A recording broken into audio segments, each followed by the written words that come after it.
os trabalhos para não atrasar muito. A minha listagem aqui das pessoas presentes seria Josele Novaes do Carvalho, Entre a Razão e a Emoção. Então, Josele, você tem 20 minutos para a apresentação e depois 10 minutos para os debates. Com a palavra.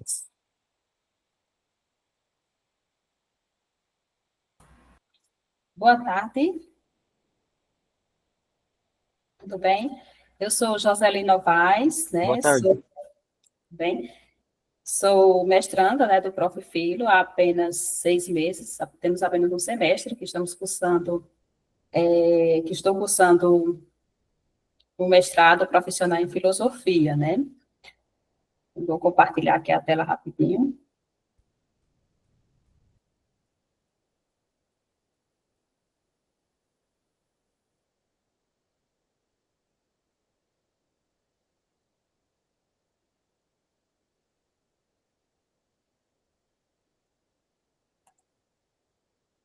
Estão visualizando? Oi? Vocês estão me visualizando? Sim, perfeitamente. Ótimo, pronto. Então, a minha pesquisa, ela tem como título, né, Entre a Razão e a Emoção, Práticas Filosóficas para o Desenvolvimento Ético e Socioemocional do Ensino Médio, né, sob a orientação da professora doutora Zélia Maria Ramos Xavier. A minha pesquisa, ela surge da necessidade de pensar a filosofia não apenas como conteúdo teórico, né, mas como prática formativa que integra tanto a razão quanto a emoção, preparando os estudantes para a vida ética e a vida social. O programa de pesquisa que busco responder, né, a essas perguntas, a minha pesquisa busca responder, é justamente esse problema, né? Como a filosofia ela pode contribuir para o desenvolvimento ético e socioemocional dos estudantes no ensino médio? Como práticas filosóficas podem dialogar com a razão e com a emoção? Então, a questão central é responder justamente essa pergunta, né? Essas perguntas, elas partem da percepção de que os jovens, hoje, eles enfrentam desafios emocionais, desafios éticos, né? E a filosofia, ela pode ser um instrumento pedagógico importante para este processo. A minha pesquisa, ela tem como objetivo geral desenvolver estratégias para o ensino da filosofia no ensino médio, da escola Senador Paulo Guerra, que é a escola no qual eu faço parte. Sou professora há 18 anos nessa instituição. Então, a minha pesquisa tem como objetivo geral justamente isso, desenvolver essas estratégias para o ensino da filosofia no contexto da Senador Paulo Guerra, que favoreçam esse desenvolvimento ético e o desenvolvimento socioemocional dos estudantes. E a minha pesquisa, ela tem como objetivos, ela tem vários objetivos específicos, mas vou citar alguns, né, os principais. Dentre esses objetivos, posso citar que ela busca, a pesquisa, promover essa reflexão crítica e diálogo entre os estudantes. Então, busca provocar realmente no estudante essa reflexão, né? Também construir de forma participativa um código de ética. Esse código de ética seria o meu produto final, né? O produto da pesquisa, que seria uma cartilha de código de ética com a participação coletiva, né, de todos, com a participação de estudantes, participação da comunidade escolar, professores, equipe gestora, e não seria um código imposto, mas um código construído de forma democrática, né? Outro objetivo específico seria incentivar práticas filosóficas que integrem razão e emoção, né? Uma forma que é uma forma justamente de trabalhar de maneira o quê? Através de atividades que promovam essa educação socioemocional. E isso envolve o desenvolvimento de habilidades. Que habilidades seriam essas? Né? Habilidades como gerenciamento de emoções, habilidades para resolver conflitos, né? e tomada de decisões responsáveis, né? E outro objetivo específico seria valorizar a formação integral do estudante. Então, essa formação integral, ela compreende justamente preparar os estudantes, preparar os alunos para enfrentar os desafios da vida, né? De forma o quê? De forma completa e de forma equilibrada, né? Então, a intenção é formar um cidadão completo, não apenas dominando os conhecimentos cognitivos, não apenas dominando esse conhecimento teórico, mas também trabalhando essas questões ligadas ao socioemocional, para que forme realmente esse ser por inteiro, né? Fazendo valorizar essa formação integral do ser. A minha pesquisa ela tem como metodologia a abordagem qualitativa, pesquisação, não apenas eu estou observando, mas eu procuro estratégias para resolver essa situação. E para isso, vou estar trabalhando com entrevista, inclusive já comecei, com professores, com equipe gestora e com os estudantes também, né? E a comunidade escolar, né? Com os estudantes, estou fazendo um processo de oficinas participativas, onde estou ouvindo cada um deles, para que eu possa retirar deles, para que minha pesquisa realmente venha ficar embasada e seja de uma forma, que o produto final seja de uma forma participativa e colaborativa. E para isso, eu me referencio, né, em Hannah Arendt, né, Aristóteles, autores clássicos e autores também contemporâneos, né, não apenas autores clássicos, mas também autores contemporâneos, né, como, por exemplo, Hannah Arendt, Aristóteles, Marilena Chauí, Celso Antunes, Paulo Freire, todos eles trabalham a temática, né, onde reforçam a importância tanto da educação dialógica, quanto da educação ligada à questão da inteligência emocional, da prática dialogada, da formação integral. E o meu produto final, né, como eu já falei, nos objetivos específicos, o meu produto final ele vai ser a produção dessa cartilha do Código de Ética, da elaboração que ela será feita de forma coletiva, elaborada de forma coletiva, a partir da participação de estudantes, da participação de professores, de equipe gestora. Então, ela vai ser produzida a partir dessa participação. A elaboração coletiva de um código de ética escolar que reflita os valores da comunidade educativa, promovendo uma cultura de respeito, de diálogo, de responsabilidade, né, de tomada de decisões responsáveis. E eu coloquei essa imagem aí, que vai retratar justamente a capa da nossa cartilha, onde diz que nosso código de ética, nossa voz, ética na escola, com quê? Com identidade, com respeito. Ética não se impõe, né? Se constrói no coletivo. Escola pública com rosto e voz do povo, território, respeito e escutativa. Tudo isso nós queremos que reflita no interior da nossa escola. Por isso que a capa do nosso código ela vai retratar justamente a nossa cultura, né?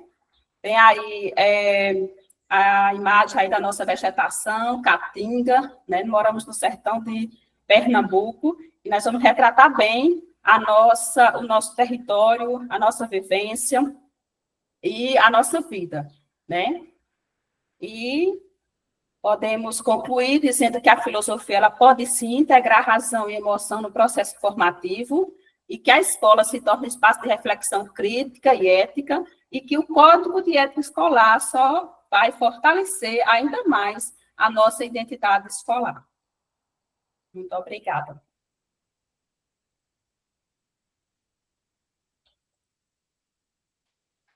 Nós que agradecemos, Gisele, muito obrigado pela apresentação.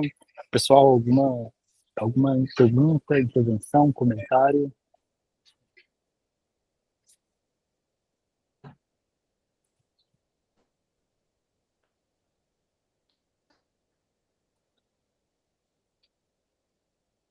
Não, então vamos dar sequência. O próximo trabalho é o da Isanete, o elenco nos diálogos socráticos. Com a palavra, Isanete. Boa tarde a todos. Eu posso exibir os slides? Como você preferir. Certo, obrigada. Só um minuto que eu estou exibindo.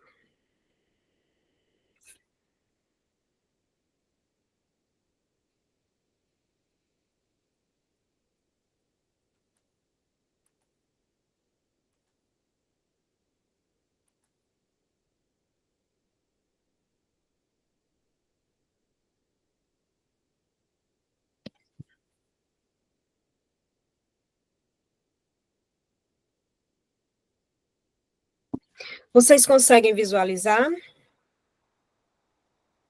Sim. Ok. Então, esse trabalho é o fruto da minha dissertação de mestrado, que meu mestrado foi realizado entre 2017 e 2019. O tema é o estudo da metodologia helêntica dos diálogos platônicos e a argumentação crítica no ensino médio.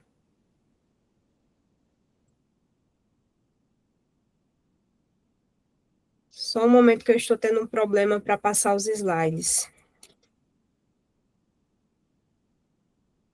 Então, como problema, nós tivemos o seguinte questionamento: de que maneira a compreensão do conceito e método do elentos, chamado aqui de metodologia helêntica, pode contribuir para o aprimoramento da argumentação crítica dos estudantes?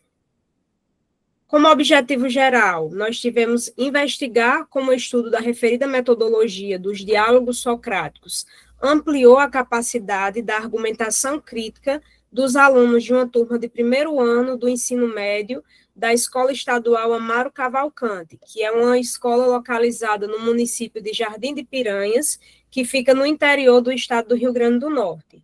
Nós traçamos o perfil social e profissional dos alunos, realizamos um diagnóstico acerca da capacidade argumentativa nos conceitos filosóficos. No contexto da pesquisa de campo, nós averiguamos, junto aos alunos, a aplicação da metodologia helêntica que estava presente no diálogo Lax. Verificamos a argumentação crítica dos conceitos filosóficos desses alunos após a realização do estudo com o diálogo Lax e analisamos a percepção dos alunos sobre suas capacidades de argumentar antes e após a realização do estudo e também analisamos textos que foram produzidos por esses alunos.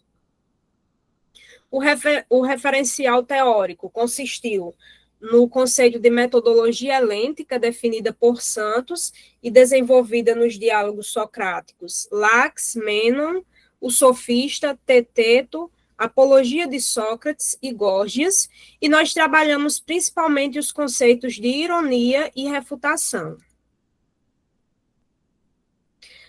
Como metodologia, nós realizamos uma pesquisa qualitativa e um estudo de caso, onde nós utilizamos os instrumentos questionário, entrevista semi-estruturada e análise documental. O público-alvo foram 5 alunas matriculadas na referida turma. É um número pequeno, porém, por se tratar de um estudo de caso, a quantidade foi considerada satisfatória. Não podemos acrescentar muitos alunos nesse estudo devido à limitação de tempo que nós tínhamos.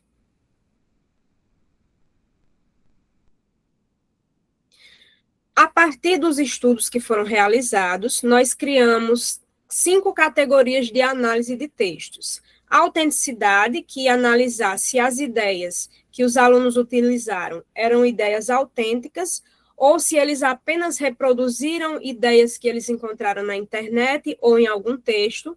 A validade do argumento, solidez do argumento, coerência e a definição conceitual. Como resultado, nós obtivemos que, comparando o primeiro texto com o segundo, no primeiro texto, apenas 20% das pesquisadas não atenderam ao pedido, no critério autenticidade, e isso se manteve no segundo texto. Com relação à validade do argumento, todos os pesquisados atenderam parcialmente no primeiro texto, e evoluíram para 80% atendendo totalmente a esse critério. No critério solidez do argumento, No primeiro texto, apenas 20%, no caso, uma aluna atendeu ao critério. No segundo texto, nós já temos uma evolução. 40% atendeu totalmente, 40% atendeu parcialmente e 20% se manteve não atendendo ao critério. Com relação à coerência, nós temos aí essas porcentagens. 40% não atendeu no primeiro texto, 40% atendeu apenas parcialmente e 20% atendeu totalmente. Já no segundo texto, nós vemos que 40% atendem parcialmente, enquanto 60% atendem totalmente a esse critério. E, por fim, definição conceitual. No primeiro texto, nenhuma das alunas havia atendido a esse critério, elas não conseguiam definir o conceito, elas apenas davam exemplo, falavam alguma coisa sobre ele, mas elas não conseguiram definir o conceito. Já no segundo texto, 40% não atendeu ao critério e 60% conseguiu atender. Então, no total, nós tivemos 25 itens, se a gente considerar os 5 critérios e as 5 alunas que participaram. Então, em alguns itens, nós percebemos, em 4 itens, as alunas já atendiam totalmente esse critério e permanecem atendendo no segundo texto, que é o que está aí circulado com a caneta verde. Nós temos uma não evolução circulada aí com a caneta azul, que acontece em 6 critérios, e nos demais critérios, que são a maioria, nós temos uma evolução na capacidade argumentativa dessas alunas, se a gente comparar o primeiro texto com o segundo. E isso eu apresento aqui nesse outro gráfico, né? A gente tem uma evolução da maior parte das alunas que participaram do estudo. Com relação à percepção que as alunas tinham de sua capacidade argumentativa, nós substituímos os nomes das alunas por A, B, C, D e E. As alunas A e B afirmaram ter a capacidade argumentativa bem desenvolvida antes da realização do estudo. A aluna C afirmou argumentar bem oralmente e apresentar dificuldade apenas na argumentação escrita. As alunas D e E relataram ter uma dificuldade na prática argumentativa. Então, apenas 2 alunas reconheciam que elas tinham dificuldade em argumentar. Após a pesquisa, as alunas mudaram de ideia. As alunas A, B e C afirmaram estar equivocadas sobre a percepção que tinham de suas capacidades argumentativas. Elas afirmaram que antes do estudo, elas não sabiam argumentar tão bem. E com o estudo, elas conseguiram melhorar essa capacidade, porém, ainda tinham bastante coisa para aprender e para evoluir. Todas as alunas afirmaram isso, que precisavam melhorar a sua prática argumentativa. Então, aconteceu, a partir do estudo da metodologia helêntica, um reconhecimento dessa necessidade de aprender mais sobre argumentação. E como sugestão para pesquisas futuras, investigar a correspondência entre o desenvolvimento da argumentação das alunas envolvidas no projeto e os fatores idade, estado civil, percepção da importância do estudo, tempo de dedicação aos estudos e jornada de trabalho, apontada como um dos resultados desse estudo. Verificar na escola onde a pesquisa foi realizada o motivo de apenas pessoas do sexo feminino terem se voluntariado a participar da mesma. Estudar as implicações da quantidade excessiva de alunos por turma e da ausência de formação adequada do professor de ensino médio, de filosofia no ensino médio, assim como os impactos da BNCC no ensino de filosofia.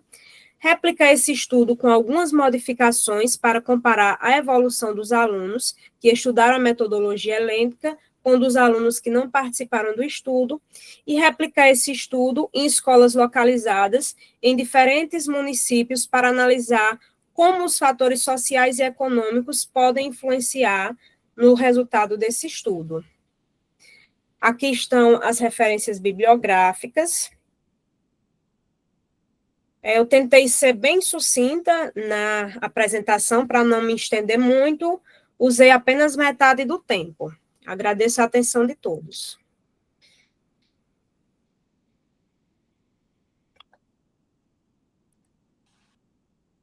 Muito obrigado, Isanete, pela apresentação. Perguntas, intervenções?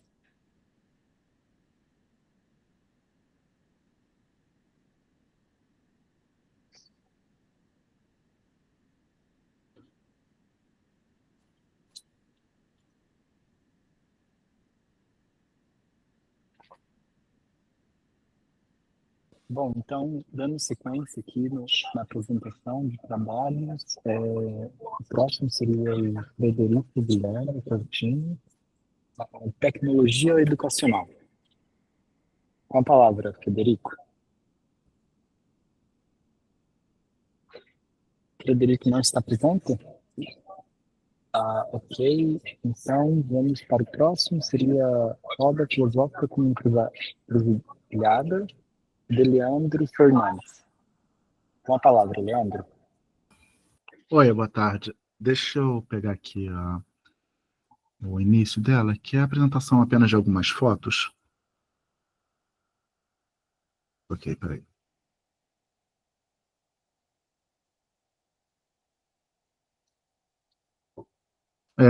Primeiramente, boa tarde a todos, todas, todas. Deixa eu verificar aqui como eu faço para deixar em tela cheia. Vamos lá. A minha apresentação ela não vai ter slides, na verdade é só uma... Quero situar, né, minha apresentação com umas fotos. São fotos de locais diferentes, 2 escolas públicas no estado do Rio de Janeiro. Uma foto da dedicatória do livro Quarto Despejo, da Carolina Maria de Jesus, em 1963, que é uma obra que eu utilizei em algumas turmas, onde trabalhei o meu produto pedagógico. Aliás, já sou egresso, né? A minha turma é de 23, eu defendi no início desse ano. Então, vamos às apresentações. Essa primeira foto, gente, é o corredor da minha escola aqui na capital fluminense, na região suburbana, que é bem cercada de favelas, né? Vocês podem notar que não há entrada de luz natural, janela, circulação de ar. São 5 andares na escola, todos eles com essa mesma aparência, né? A segunda é uma dedicatória do livro da Carolina Maria de Jesus, né, que eu utilizei na minha dissertação, tendo em vista que ela, vocês vão entender conforme eu apresentar, que tem uma sintonia muito grande com o meu trabalho, né? Não dá para ler exatamente, então vou ler para vocês, para ficar um pouco mais claro. Ela diz o seguinte: quando eu escrevia o meu diário, não visava a sua divulgação. Eu escrevia para ter o que empregar o tempo para dissipar da minha mente a ideia do suicídio. Eu tinha a impressão que vivia num pardieiro, no inferno, quando conheci o Audálio Dantas, que foi o jornalista que encontrou com ela e, a partir daí, então, publicou seus diários. Quem incitou-me a publicá-lo. É um livro que deve ter beneficiado o compilador e o editor. O único benefício que ele proporcionou-me foi uma grande decepção. A terceira foto é a capa da obra que eu trabalhei com os meus alunos em 2023 e nos anos seguintes. É o Quarto de Despejo em quadrinhos, bem acessível para os meus alunos. Essa quarta é a atividade em sala de aula, né? O retorno, a resposta desses meus alunos foi ótima, né? Por ser uma obra em HQ, foi lida integralmente pela maioria, os outros terminaram de ler na sala de leitura, né? Vou voltar na foto anterior, como vocês podem notar, ela faz parte do PNLD, se eu não me engano é do triênio de 2017 a 2020, eu acho que é isso. E aqui já é uma outra escola, que é em Barier, né? Uma escola que fica a 50 quilômetros do centro do Rio de Janeiro, e nele lemos a Crônica da da Conceição Evaristo, a Crônica Maria, né? Então nós fizemos essa roda, né?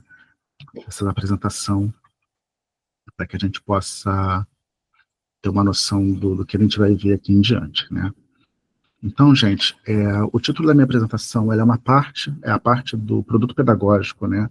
Final da minha defesa, minha dissertação de mestrado, e que já faz parte do meu projeto de doutorado, né? Então, filosofar na encruzilhada, encantamento, roda e escrevivência na escola pública, né? No caso, a primeira parte intitulei Do Chão da Escola. Então, vamos lá, né? Me chamo Leandro, eu sou professor de Filosofia e Matemática na rede pública do Estado do Rio de Janeiro. Sou filho da escola pública, fruto de um percurso atravessado pela escassez, pelo afeto, pela precariedade, pela palavra. Antes de ser professor, fui aluno da periferia, da escola pública. Antes de chegar à universidade, vivi histórias que raramente cabem nos livros, mas que moldam o pensamento, né? E nisso é muito importante eu trazer aqui a Carolina Maria de Jesus, porque o que ela fala é muito do que os meus alunos vivem, né? Hoje volto a esses espaços não como quem chegou ao outro lado, mas como quem nunca saiu de verdade. A cada sala de aula em que entro, me reconheço nos olhos dos meus alunos negros, pobres, trabalhadores, cheios de perguntas e com poucas promessas, mas com um saber que pulsa e não se cala. Essa comunicação não nasce da pergunta: é possível fazer filosofia na escola? Ela nasce da afirmação de que já fazemos filosofia, e de outro jeito. A escola pública não é apenas um ponto de partida, é o ponto de chegada. É onde o pensamento, a resistência e a vida se encontram. Foi com esse cuidado de quem entende a palavra como gesto e encantamento que construí esse percurso. Escolhi uma trilha mais poética, pois é assim que a filosofia se apresenta nas escolas onde atuo, como palavra viva, como corpo que pensa e sente. Trago comigo a escrevivência da Conceição Evaristo, o encanto de Luiz Rufino e a vibração das ruas encantadas por Luiz Antônio Simas. São pensadores que me inspiram a percorrer caminhos de uma outra filosofia, aquela que nasce da vida e a ela retorna, que forja subjetividades e práticas educativas, onde o tempo cronológico já não dá conta de explicar o que se passa. A escola pública é o ponto de encontro entre arte, política e experiência. Ali o pensamento não nasce do espanto solitário, a talma, como nós conhecemos na filosofia clássica, né? Mas do encantamento coletivo, essa vibração que transforma o cotidiano em território sagrado, como nos propõe Rufino e Simas. A filosofia que nos interessa é insurgente, poética e situada. Não separa vida e pensamento, mas os faz girar junto como uma roda. A filosofia que pulsa nas escolas públicas, como eu disse, não nasce do espanto, né? Tendo em vista que, mesmo na Grécia Antiga, o ócio era reservado a uma categoria da sociedade, né? No caso, a talma, o assombro grego que marca a origem da filosofia ocidental, supõe um sujeito que se vê fora do mundo, observando com distância, né? A minha dissertação eu criticava bastante a filosofia ocidental, principalmente na imagem de Descartes e do cogito, né? Mas nossos alunos não têm o privilégio da distância, né? Eles não têm o privilégio do ócio e, portanto, eles não têm o privilégio de fazer uma filosofia muito voltada ao chão europeu, muito voltada à separação do corpo e da alma, né? Dessa maneira. Então, eles vivem o mundo por dentro, com o corpo inteiro. Não há espanto diante da fome, não há contemplação diante do racismo. É por isso que, para nós, o gesto inaugural do filosofar não é o espanto, mas o encantamento. Não aquele que adormece, mas o que desperta. O encantamento que propomos é, como diz Rufino e Simas, um movimento de vibração, de insubmissão, de reencantamento da experiência cotidiana. Uma forma de existir que não aceita a vida reduzida ao que é útil, rentável ou mesmo mensurável. Enquanto o desencanto do mundo, como diagnosticado por Max Weber, transformou o pensamento em cálculo, o tempo em cronômetro, o saber em desempenho, o encantamento restituiu a vida, seu mistério e a sua potência criadora. Ele é afeto, corpo, memória e invenção, e, sobretudo, é presença. Encantar-se, nesse contexto, é deixar-se afetar pelo mundo até o ponto de criar com ele. Não se trata de um encantamento romântico ou alienado, mas de uma forma de resistência radical, aquela que transforma o cotidiano em território sagrado de pensamento e luta, onde há a escassez, nasce a criação, onde há silêncio imposto e rompe a voz. Por isso, quando um aluno diz, após uma roda de leitura, como eu mostrei ali do Sarau, nunca pensei que minha vida podia ser escrita, ele não está dando um testemunho, ele está praticando filosofia. Está rompendo com o desencanto que nos foi imposto e assumindo o gesto inaugural de um novo modo de pensar. Na escola pública, o saber não entra em fila, gira em roda. A roda é mais que disposição espacial, é um modo de existir, de pensar e de produzir mundo. Quando a sala se transforma em roda, o conhecimento deixa de ser posse de quem ensina e passa a circular entre todos os corpos presentes. Corpos que sentem, pensam, lembram, esquecem, resistem, né? Para quem gosta da Butler, né? Corpos que pesam. Isso é importante porque desloca o aluno do lugar de coadjuvante para o de protagonista, ou melhor dizendo, co-protagonista, porque na roda todos fazem parte, todos se afetam, assim como diz Nietzsche, né, no Zaratustra, né, o Mercado de Moscas. Então, assim, nós não somos sujeitos estéreis, e isso é importante para a construção da subjetividade dentro da coletividade numa escola pública, né? A roda rompe com a lógica da fileira, da hierarquia e do silêncio disciplinado. Ela suspende o tempo da prova, da pressa, da produtividade e convoca outro tempo, o tempo da escuta, da presença, da partilha. Como nos círculos de cultura de Paulo Freire, a palavra nasce da experiência vivida e retorna a ela em forma de reflexão. Na roda, cada fala tem peso, tem cheiro, tem corpo, não é retórica, é memória, como nos ensina Lélia Gonzalez. Falar é um ato político, escutar também. Escutar é reconhecer o outro como sujeito do saber, é aceitar que o pensamento pode vir do improviso, da dor, da cozinha, do beco, da laje, do boteco, e de tantos outros, inclusive do chão da escola, mesmo do aluno do primeiro ano bagunceiro até o aluno do terceiro ano que já se torna um pouco mais apático, né? É compreender que a filosofia não precisa de toga, basta ter corpo. Quando lemos Quarto Despejo, de Carolina Maria de Jesus, não estamos apenas diante de uma narrativa sobre a fome. Estamos diante de uma escrita que devolve humanidade ao que a sociedade quis apagar. O texto de Carolina não é só literatura, é filosofia encarnada, é crítica social em forma de diário, é gesto de mundo. E quando os alunos se reconhecem em suas palavras, o pensamento deixa de ser teoria distante e se torna espelho. Torna-se lugar de fala.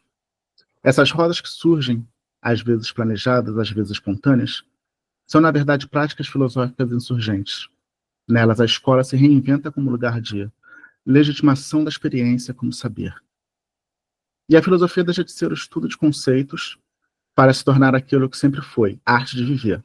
E isso é importante lembrar do primeiro parágrafo da Metafísica Alfa de Aristóteles, né?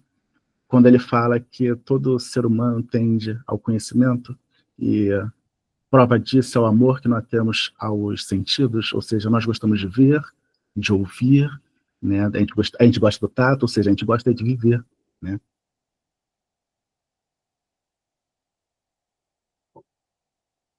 Filosofar nesse chão é ouvir um aluno dizendo: eu nunca pensei que minha vida podia ser escrita.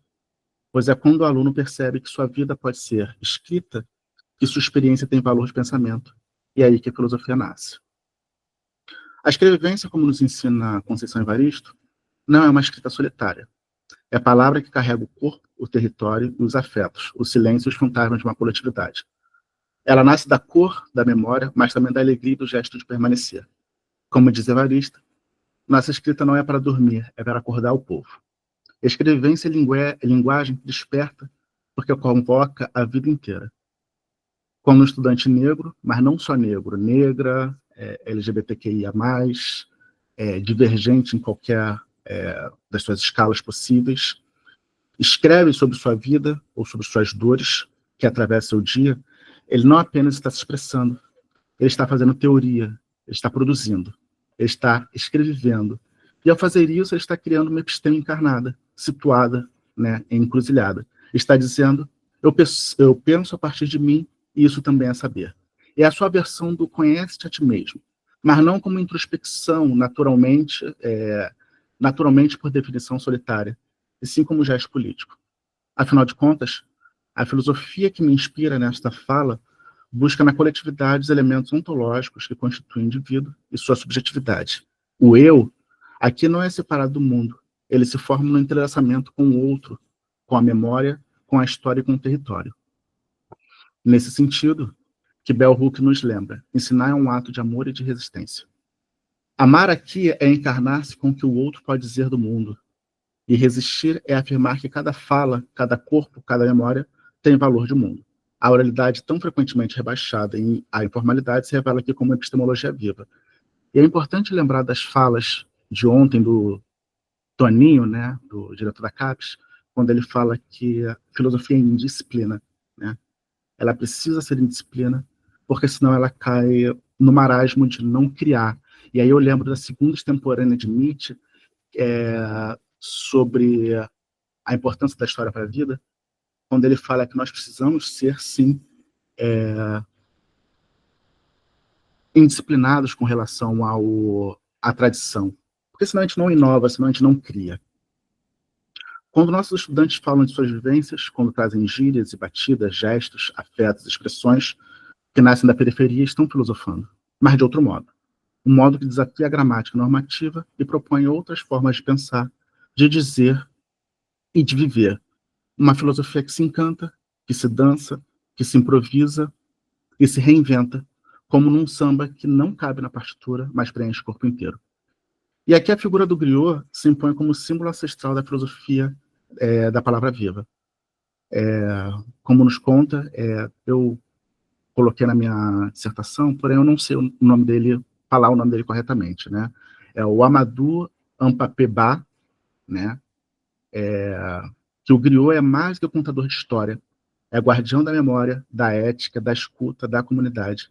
Como nossos alunos falam a partir de si, são griots do presente. Suas falas não são ruídos, são saberes. Suas histórias não são desvios, são teoria.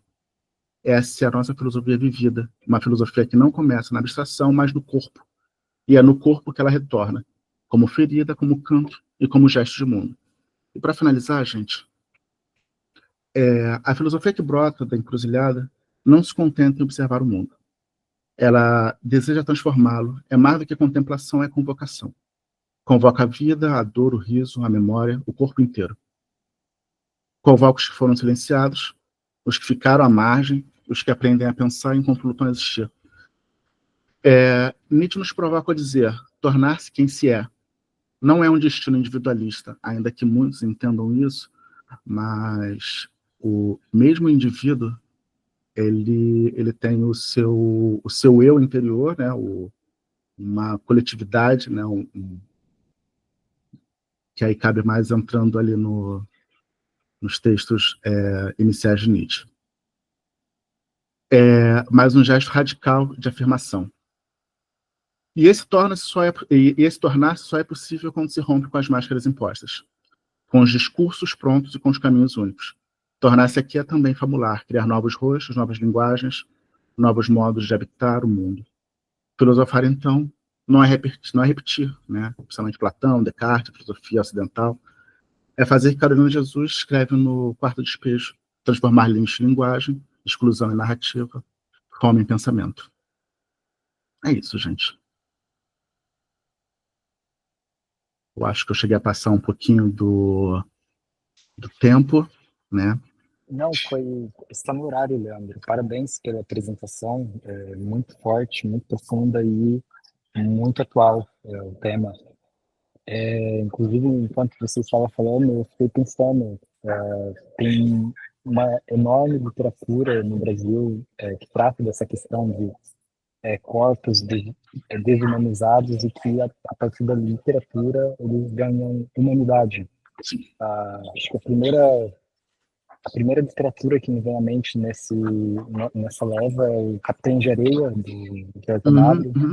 É um livro muito forte, é como se fosse uma etnografia de pessoas de rua, de meninos de rua na Bahia, em Salvador.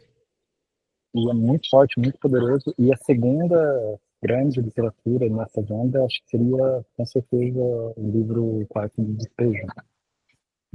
É muito poderoso, muito forte e super atual. Pessoal, questionamentos, perguntas, comentários? Posso fazer um adendo? Eu sei que, claro, ultimamente, nós temos visto o crescimento gigantesco do analfabetismo funcional, né? E isso é uma dificuldade para todos nós, professores, né? Quando eu escolhi o quarto despejo para trabalhar com a minha turma em formato HQ, eu tinha uma missão que era fazer com que os meus alunos conseguissem alcançar o texto. Se eu trouxesse ele na forma original, né, por mais que fosse acessível à linguagem, eles teriam maior dificuldade. Por mais obras no PNLD em formatos mais acessíveis, para que nós possamos trazer outras formas de filosofar, de adentrar na filosofia, né, de adentrar em sistemas de mundo, né, e isso eu gosto muito de uma outra frase de Nietzsche, onde ele fala sobre as grandes obras da filosofia, no final são basicamente como se fossem autobiografias, né, ou seja, a gente não faz filosofia se não olhar pelo ponto de vista de um outro indivíduo. E isso é extremamente importante. Então, cada um dos nossos alunos, eles podem criar pontos de vistas, cosmologias extremamente distintas. O mais interessante é ser como grupo. Então, para que nós consigamos, de fato, trazer mais obras acessíveis e mais obras que consigam falar com os nossos alunos, ainda que nós estejamos trabalhando Platão, Aristóteles, Santo Agostinho, entre outros, sempre há. E é nesse ponto que eu acho que nós, professores, também precisamos aprender o nosso papel de inovar, de fazer algo diferente, de, como Paulo Freire diz, realmente fazer essa conexão entre você e o seu alunado. Era isso. Perfeito, eu acho super importante essa colocação. Eu não sou dessa área, sou de outra área, meio que de paraquedas e, consequentemente, também para aprender com vocês. E eu gostaria de fazer uma provocação. Eu não, mas assim, para a gente dar continuidade nas discussões, quando o profissional desta área ele assume o compromisso de transmitir um ensino mais acessível e que dialogue mais com a realidade do estudante, de que forma você responderia a aquelas pessoas que dizem que esse tipo de tentativa vulgariza o componente curricular, vulgariza o ensino dessa disciplina? É mais uma provocação, assim, para a gente discutir enquanto grupo. Eu diria que o ensino das letras clássicas, né, no caso, eu fiz a minha graduação na PUC-Rio, e a minha graduação ela foi completamente voltada para Aristóteles, Platão. Eu fui apaixonado por Aristóteles quando entrei na graduação, me tornei um pesquisador de David Hume, e fiz a minha iniciação científica em Gottlob Frege. Então, por definição, eu sou mais um filósofo analítico, né? Só que quando você entra em sala de aula, não é muito difícil ensinar lógica, porque os seus alunos eles não conseguem abstrair. E a abstração lógica é uma abstração um tanto difícil, né? E aí eu precisava criar elementos, porque não adianta, por exemplo, teve uma colega nossa que falou sobre o conteúdo, foi a primeira colega que falou sobre o conteúdo dado em sala de aula. Não pode se me limitar a isso, senão o seu aluno não leva a nada, né? Então a vulgarização ela é necessária, e nisso eu vou pegar Nietzsche, porque Nietzsche eu vou colocar como escudo. A vulgarização ela precisa, a segunda extemporânea ele é claro, você precisa desrespeitar o cânone. Você precisa olhar para o cânone e dizer assim, tá, tudo bem, você falou muito bem, tá ótimo.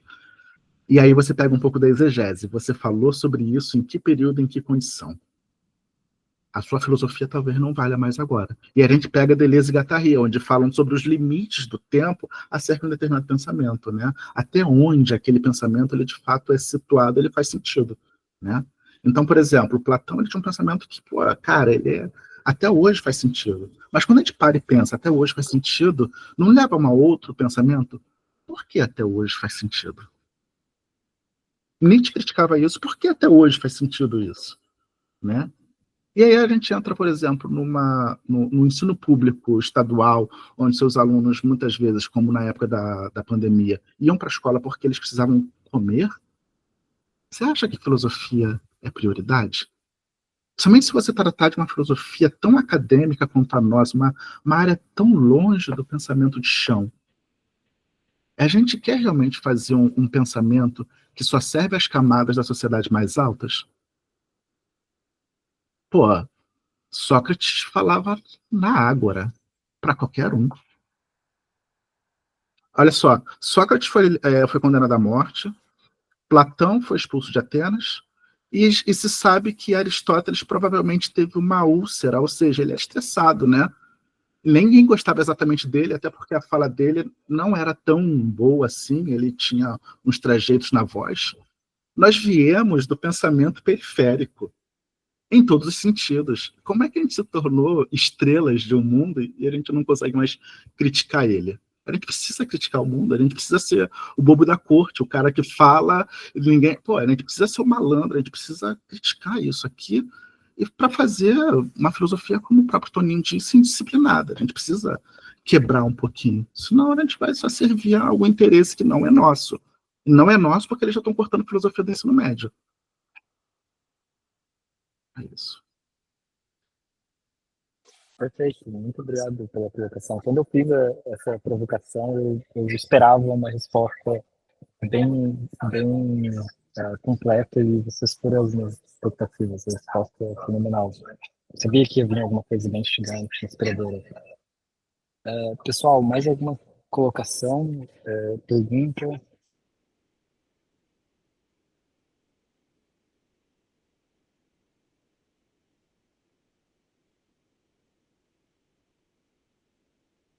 Então, vamos dar sequência com a apresentação do trabalho do Rodrigo Pereira. Rodrigo, você tem 20 minutos. Ok. Boa tarde a todos. Me escutam bem? Ok, eu vou apresentar aqui.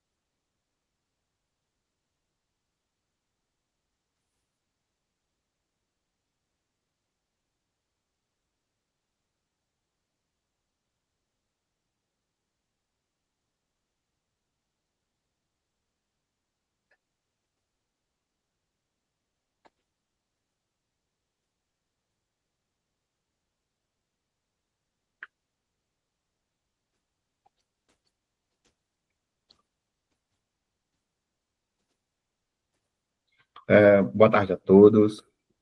Me chamo Rodrigo Jesus Pereira. O título da minha pesquisa é Ensino de Filosofia e as suas possibilidades de construção de resistências no espaço escolar. Essa pesquisa ela é orientada pelo professor Walter César Andrade Júnior e está sendo desenvolvida no programa Profifilo, aqui no Instituto Federal do Sertão Pernambucano, aqui em Petrolina. Essa pesquisa começou a ser desenvolvida nesse ano, no início desse ano, de 2025. Eu faço parte da turma do Profilo, daqui do Sertão, a turma 2025, e ela vem sendo feita, desenvolvida, pensada, também tendo como base as aulas que eu tenho no Profilo, os textos com os quais eu tenho contato, e também com o chão da escola, que é a escola onde eu trabalho aqui na rede estadual de Pernambuco.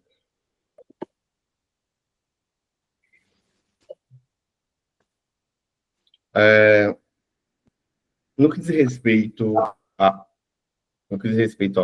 ao tema, ele está intimamente ligado ao entendimento da relação entre medo e poder na escola Herendon Helder Câmara, que é a escola onde eu trabalho e é a escola que também onde está sendo desenvolvida essa pesquisa.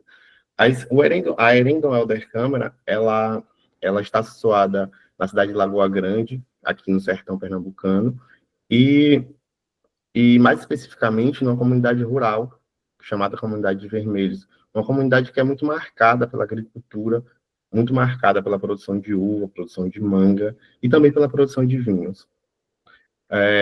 A comunidade tem características históricas que está ligada à precariedade, às faltas, a trabalhadores que sofrem, a trabalhadores que muitas vezes são transportados como animais para as fazendas e que se relacionam o tempo todo com subemprego, com faltas e precariedade. A questão central desse trabalho é basicamente pensar como o ensino de filosofia pode contribuir para uma educação que se proponha ir além do poder disciplinar e do medo. A relevância, ela se estrutura a partir da ideia de um tema pouco usual, porque valoriza como locus da pesquisa uma escola no sertão pernambucano, no interior, e ainda numa comunidade rural.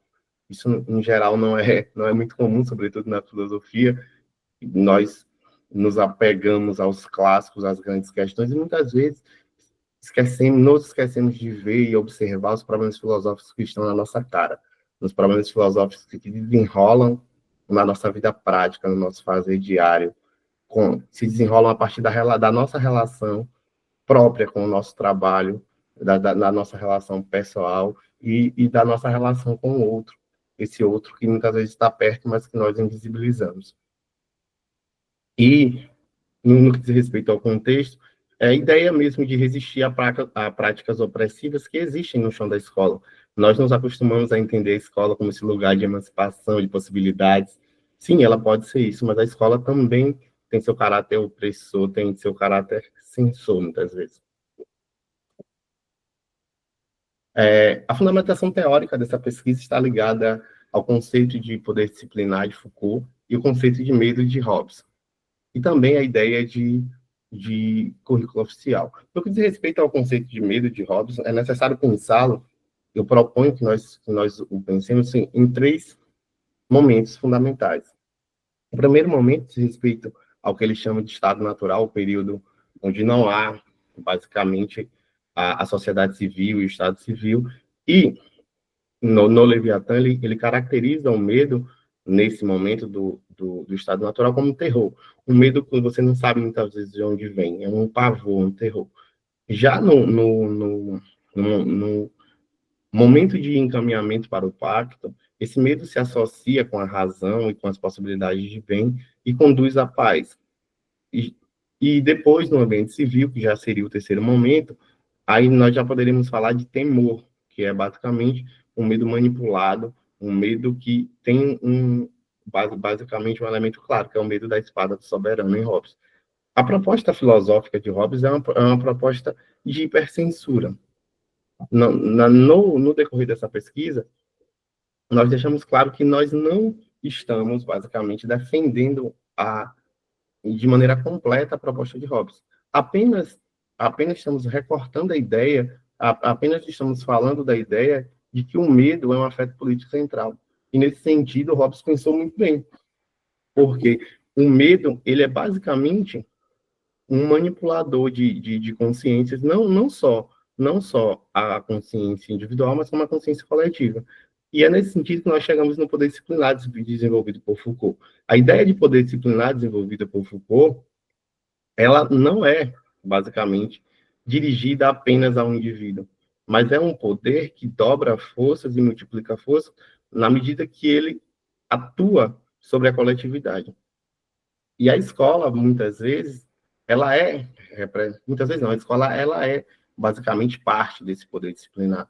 E o que nós propomos como estratégia de resistência, estratégia teórica, é basicamente usar uma certa possibilidade de construção de resistência, usar o ensino de filosofia como essa construção de resistência, tendo como base também a indisciplina dentro do local que é caracterizado pela disciplina. Usar também as possibilidades de indisciplina dentro de uma teoria que muitas vezes é caracterizada pela censura, no caso de Hobbes, por exemplo. Não seria o caso de abraçar todas as formulações de Hobbes e Foucault. Não, ao contrário. A ideia é justamente usar conceitos, no caso aqui, poder disciplinar e medo, para entender como, basicamente, as estruturas opressivas funcionam onde a pesquisa está sendo desenvolvida. No caso, a Erendon Helder Câmara. E, nesse sentido, nós vamos trabalhar com a ideia de currículo oficial, que são as normas explícitas e escritas, e também vamos trabalhar com as noções de currículo oculto, que basicamente são normas que são formulações que moldam comportamentos, mas que são formulações muitas vezes implícitas, são formulações que não estão necessariamente escritas, elas estão lá, elas moldam, elas estruturam o ambiente, mas não são basicamente explícitas, no caso do currículo oculto. No que diz respeito aos objetivos, o objetivo geral está ligado à ideia de investigar como a ciência de filosofia pode contribuir para a resistência ao poder disciplinar e ao medo, e o objetivo específico é analisar manifestações de poder e medo nos currículos e mapear características dessas estruturas na escola.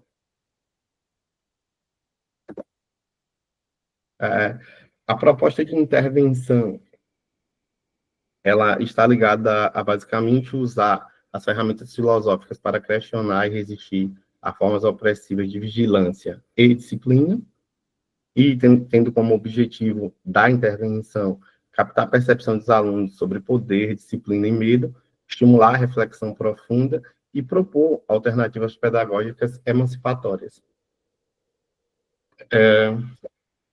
No que diz respeito à metodologia, teremos algumas fases com grupos focais, depois oficinas pedagógicas e análise dos resultados e produção do e-book, que seria o produto, basicamente, dessa pesquisa. E as técnicas utilizadas, elas dizem respeito à análise de conteúdo, observação participante e também a utilização de um diário de campo.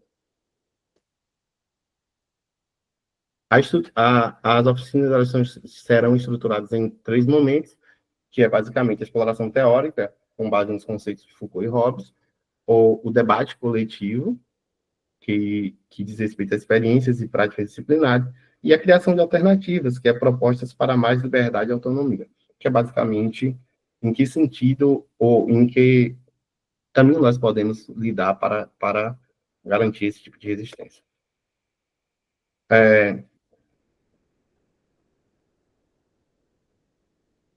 Teremos também, no que diz respeito à avaliação e resultados esperados, a comparação entre as percepções iniciais e basicamente, as mudanças observadas, os indicadores de sucesso, que é a participação ativa, a reflexão aprofundada, e no que diz respeito aos resultados esperados, basicamente, espera-se ampliação da consciência sobre as ações do poder disciplinar e do medo no interior da escola.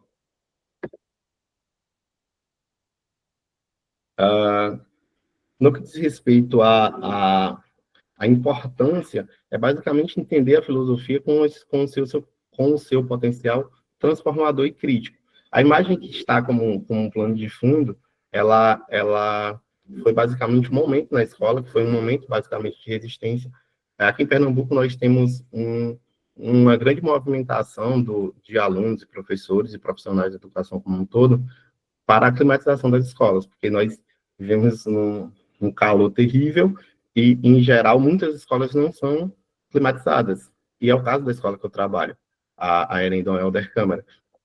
E os estudantes se mobilizaram diante de vários impeditivos da gestão e de vários impeditivos da própria localidade e conseguiram, basicamente, uma manifestação no interior da escola. E esses cartazes esses cartazes que estão aí no slide como um plano de fundo, foram colados no muro em frente à escola. É basicamente um tipo de resistência que começou no interior da escola, mas que, de alguma maneira, se apresentou para a comunidade. Um tipo de resistência que começou no interior da escola, mas mostrou que essa escola vive de alguma maneira, que essa escola pode que essa escola pode ir além do medo e do poder disciplinar e produzir, basicamente, manifestações de resistência contra esses aspectos. Aspectos que, em geral, são históricos, opressores, aspectos que, em geral, contribuem para a precariedade que existe no local.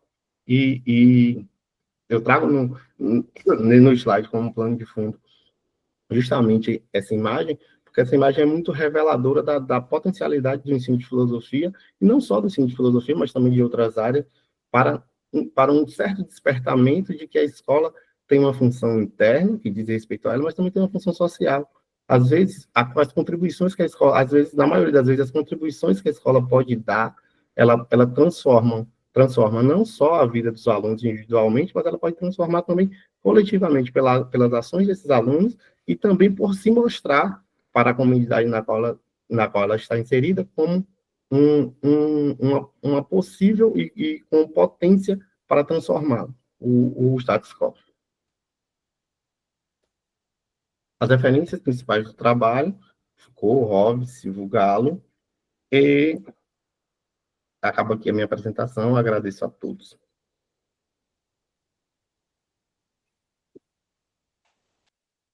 Muito obrigado, Rodrigo. Comentários, pessoal, perguntas?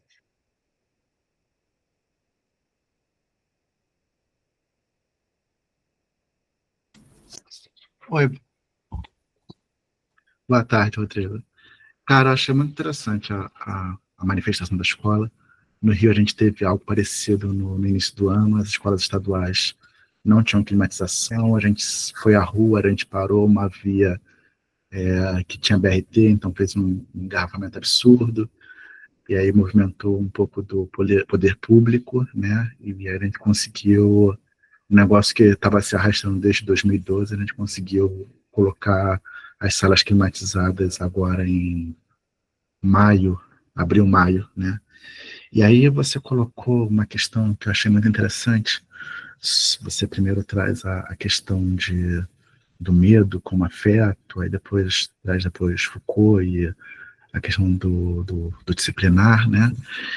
E pensa na coletividade, né? Principalmente nesse final agora, como forma de ir além, né? Então, além do seu material, você pensa em elaborar algo no sentido de uma ética meio parecido ou meio próximo de algo, de uma ética relacional, tipo Ubuntu, ou alguma coisa mais situada, como você está trazendo um caso particular e não né? Porque a gente tem nossos atravessamentos aí mais particular da sua região, algo que tipo, poderia ser entendido como uma ética situada no chão da sua comunidade?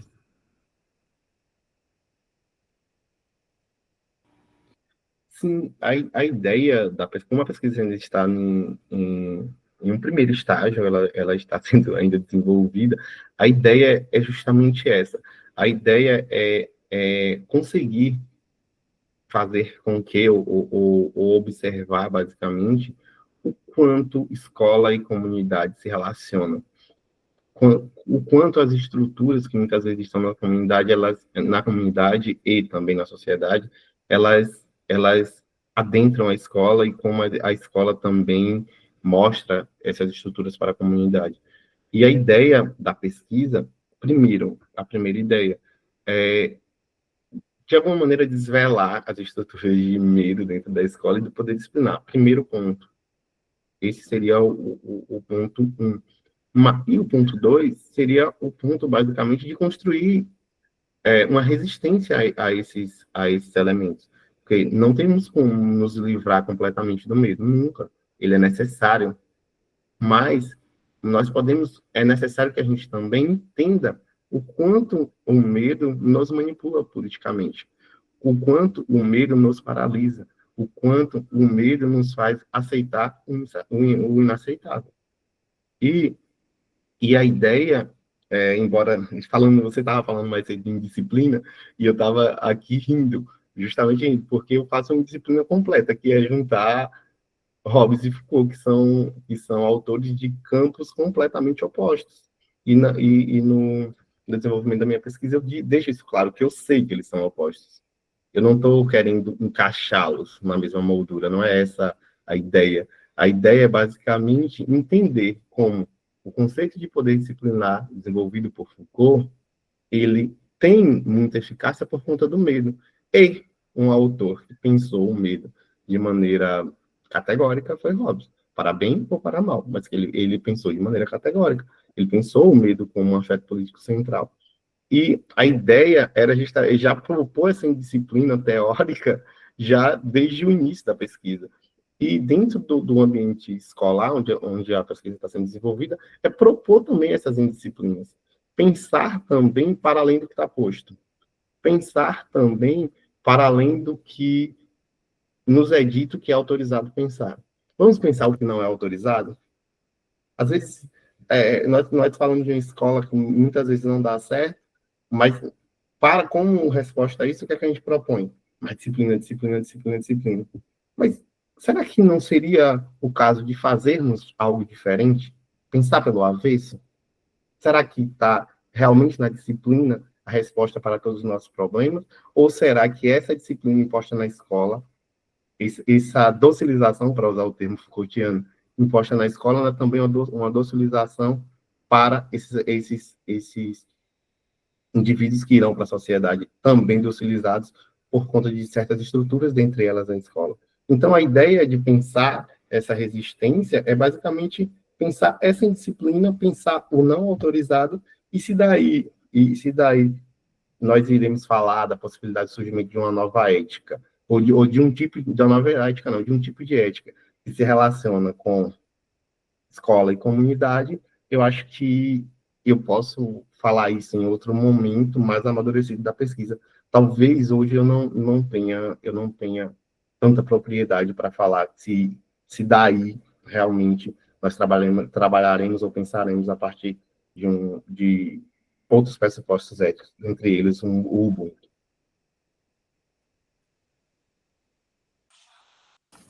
Muito obrigado, muito obrigado. Obrigado, Rodrigo. Então, dando na sequência aqui com a apresentação dos trabalhos, Frederico Coutinho, Tecnologias Educacionais.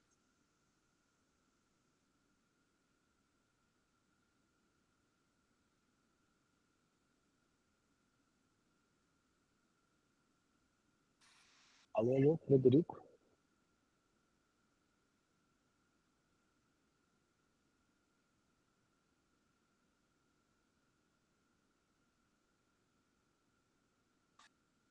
Oi, tudo bem? Você está me ouvindo? Perfeitamente. Não estamos te vendo. Vou abrir aqui, que eu estou na escola aqui ainda. Deixa eu achar um lugar aqui mais tranquilo para apresentar.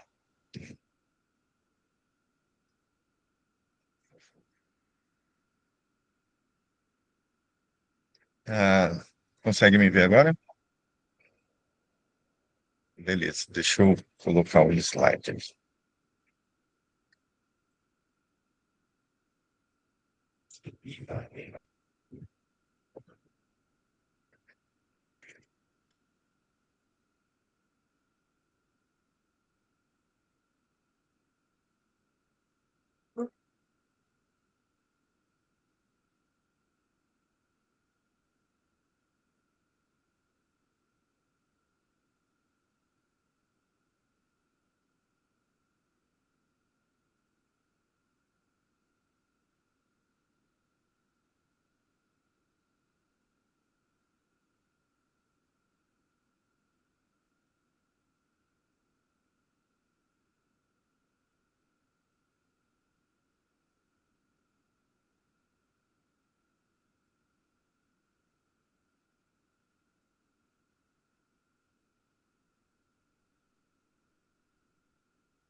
Está aparecendo aí para vocês?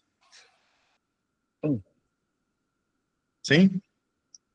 Então, boa tarde a todos. Eu me chamo Frederico Guilherme Souza Coutinho, né? Sou aqui de Cuiabá, Mato Grosso, da Universidade Federal do Mato Grosso, é ingressado junto com vocês no Prof. Filo, né? Tem como orientador aqui o professor Rodrigo Marcos de Jesus. E a minha proposta de trabalho tem como título do trabalho, que eu já mudei, tinha colocado aí questão de filosofia e tecnologia educacional, né? Mas o orientador pediu para a gente ser mais específico naquele, então a gente colocou do bloco ao conceito, ensino de filosofia com Lego Spike Prime. Passou para vocês aí a tela ou não? Ah, tá na primeira ainda? Não, Rodrigo. Sim, está na primeira. É porque eu já Ô, passei Dimário, aquele não. sim. É que eu tô O já Emerson no. falou que passou para ele, aqui parece que não. Que eu tô na segunda, que eu acho que a internet deve estar um pouco lenta.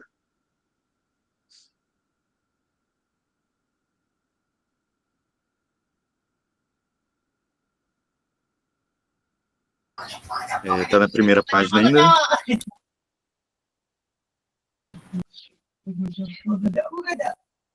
Quando eu fiz o teste do meu, eu tive esse mesmo problema. Só deu certo quando eu coloquei lá em compartilhar o ecrã inteiro.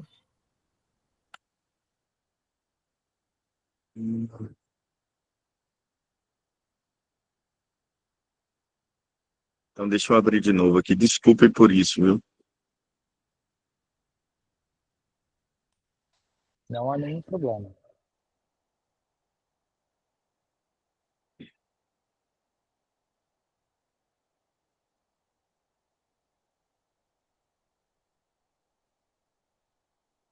Agora abriu? Beleza. Então, a gente tem como título do trabalho o tema do projeto do bloco ao conceito, né? Em filosofia com Lex Pac Prime, que aqui no estado de Mato Grosso, nosso estado aqui aderiu, né, à robótica educacional e comprou vários kits desse que aparece para vocês na tela aí, que é Lego Spike Prime, e muitos deles estão em desuso na escola, né? E como eu trabalhei com robótica educacional, eu vi, quem sabe, uma possibilidade aí de uma ferramenta para se ensinar filosofia. E a gente parte aí com esse projeto, né, para tentar uma possibilidade de integração entre a tecnologia educacional, que é da Lex Pac Prime, e o ensino de filosofia no ensino médio. Eu, quando entrei no Profilo, eu estava num contexto escolar, né? Hoje estou em outro, que é uma escola aqui em Cuiabá, na capital, militar, Escola Tiradentes, e a gente tem muitas dificuldades observadas em sala de aula, sobretudo na abstração dos conceitos filosóficos, né? E sua aparente distância da realidade vivida pelos estudantes, porque nós temos aqui adotado no Estado um sistema estruturado, que é um material da FGV, que já vem pronto, e não temos possibilidade de escolher outro livro didático, que é esse que são cobrados nas avaliações externas aqui, que o Estado faz. E muitos deles começam já com uma sensibilização, com uma imagem, a maioria dos materiais, e essas imagens de sensibilização, muitas vezes são desconectadas com as realidades do estudante, né? Temos aqui, por exemplo, trabalhar o conhecimento aqui com o primeiro bimestre aqui, com o primeiro ano, vem uma imagem de uma mesa, uma xícara, coisa assim, bem nobre, né? E a gente sabe que essa não é a realidade dos estudantes, para quem sabe partir para uma discussão, uma reflexão sobre a abertura do conteúdo, né? Então, a gente busca, com essa proposta aqui, também, né, utilizar essa ferramenta como sensibilização. E com essa abordagem, a gente busca ampliar as possibilidades metodológicas do ensino de filosofia, favorecendo a aprendizagem que contempla as dimensões aí, conceitual, procedimental,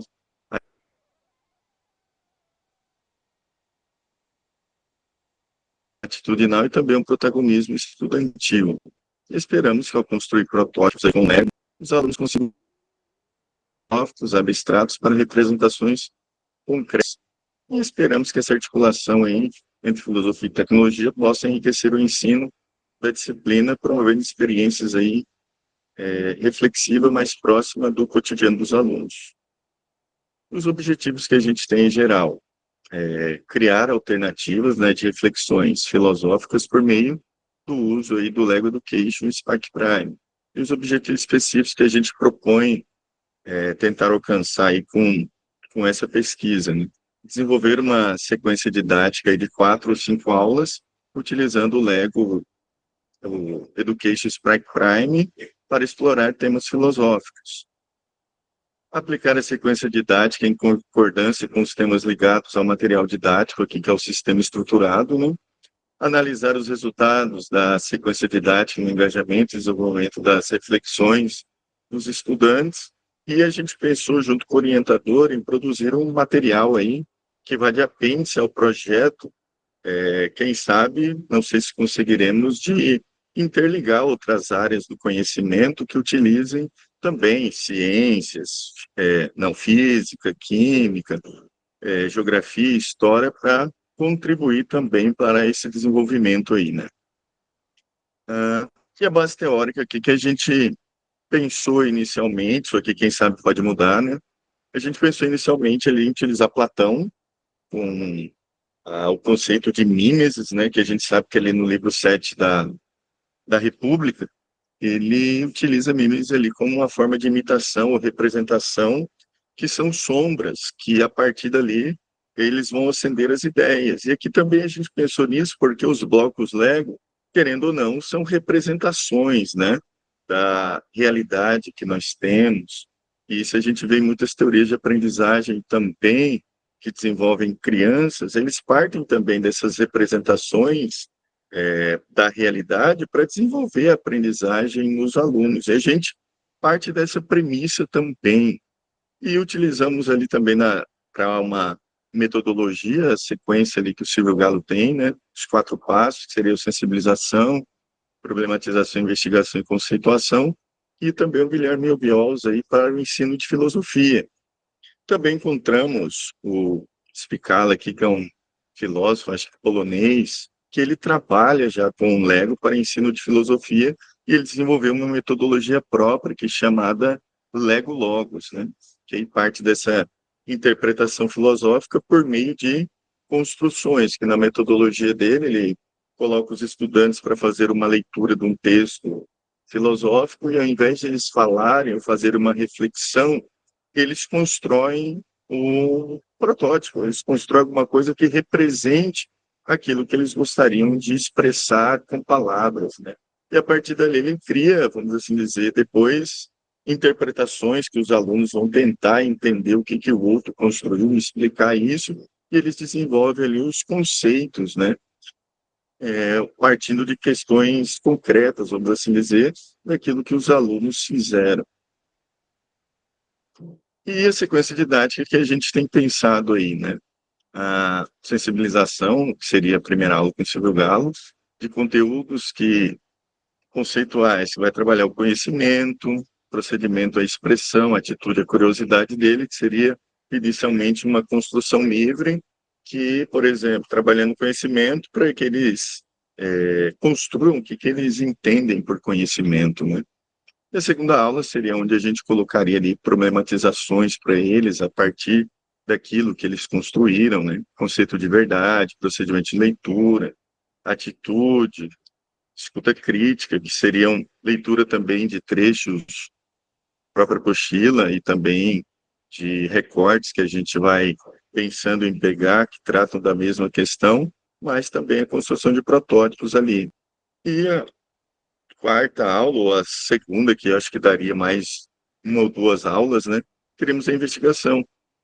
Também trabalha com teorias, vamos gerar ali debate também, para que eles pesquisem, né, façam essa investigação, trazendo uma atitude autônoma para ele, que seria essa fase da interpretação coletiva ali, onde que eles interpretariam o que os outros fizeram, também aquilo que eles investigaram, e a última que seria a conceituação, a quarta aula aí, uma definição, o procedimento seria a síntese, a atitude e a responsabilidade, faria uma produção textual para que eles vejam daquilo que eles tinham de ideias, vamos assim dizer, iniciais, né, que seriam o conhecimento prévio dele, com o final que eles produziram de conhecimento, que seria essa reflexão, que com certeza seria uma conceituação já diferenciada daquilo que eles chegaram, muitas vezes, com senso comum, né?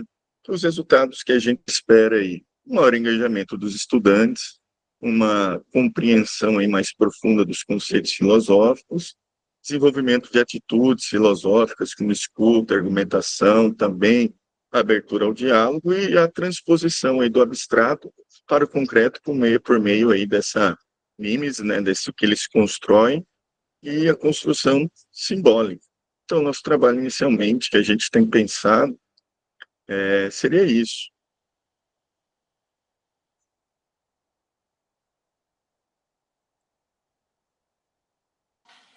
Muito obrigado, Frederico, pela apresentação. perguntas, comentários, pessoal?